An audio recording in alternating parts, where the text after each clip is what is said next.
More than 2 million people are bracing for the impact of Hurricane Melissa across Jamaica today. Among them are dozens of Canadians, including Jay Martin, who is a comedian from the GTA and joins us now. Jay, thank you so much for being with us today. Well, thank you so much for having me under these extreme measures. Yeah, let's start leading up to today here. So we understand you went to Montego Bay for vacation on October 10th with some friends. You've been stuck there. Your flight was canceled because of the storm. And I want to narrow in on a moment where the resort hands you a mandatory eviction bulletin then you have an eviction team that shows up at the door. Can you talk about what you're being told and where you've been taken?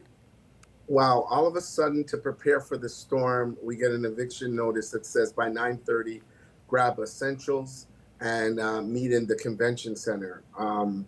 And they came a knocking. Security came a knocking on every door, demanding everybody to get out of their room, evacuate, and join them.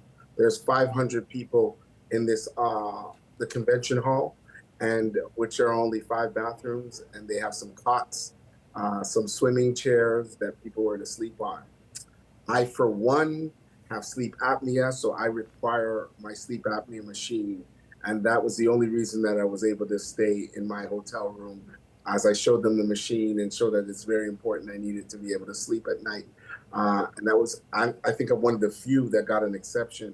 My brothers are over there, and they're not even allowed to come over and see me or grab a shower. It's pretty tight, considering. But again, these are all for safety measures. They say, of course, for everyone to be together and evacuate their rooms in case the tornado, of course, hurricane comes. And yeah, speaking of that storm, Melissa is being called the strongest this year already. And the concern is the devastation it's going to cause across the region here. What sort of conditions are you seeing? You sent us some videos and I could hear the wind picking up. It's picking up heavy. We're in Trelawney, which is about 30 minutes from the Montego Bay airport, where I'm told that the eye of the storm will be coming through any time now. And I must admit, the doors are shaking. The windows are shaking. There was no sleep yesterday, even in preparation for this. It's pretty windy outside. I'm ready to jump in the tub if I have to remain safe. I'm happy that Wi-Fi and power is still up to allow us to speak and communicate with my brothers. But that's for us that are Canadians that have the fortitude to be able to be in a hotel right now, a little bit of safety and food. I feel the whole island is at risk, and there could be devastation all over the island. And I'm really concerned with everyone. I do consider myself very lucky, but for those that aren't, I really, it's something that we don't even know what's coming. Yeah, it's very concerning. Many of them are being told to evacuate, leave their belongings behind, not knowing what they're going to come back to. What sort of communication are you getting from officials in terms of what to expect, what sort of conditions to expect? Well, the government officials have been very loud in the news and letting everyone know that they should stay in safety. Homeless, of course, stay into shelters. Make sure you gather your food, conserve your water, stay low.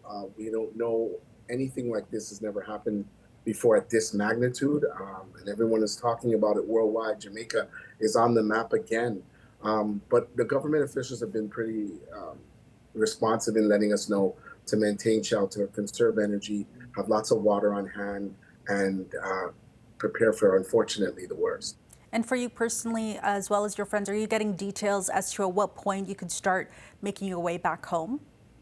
Uh, to be honest with you, WestJet allowed us to get a flight for tomorrow, depending on how the weather conditions are. So, hand to God, if I do get home tomorrow, I've got some comedy shows that I got to get ready for. But most importantly, I sit here and pray and ask God to give us thanks and mercy on Jamaica to allow us to be able to travel and get back to our friends and family. How are you keeping your spirits up? I'm hearing a lot of scary information coming out, and to be in Jamaica as the storm is nearing its landing here, how are you kind of keeping your spirits up and staying positive?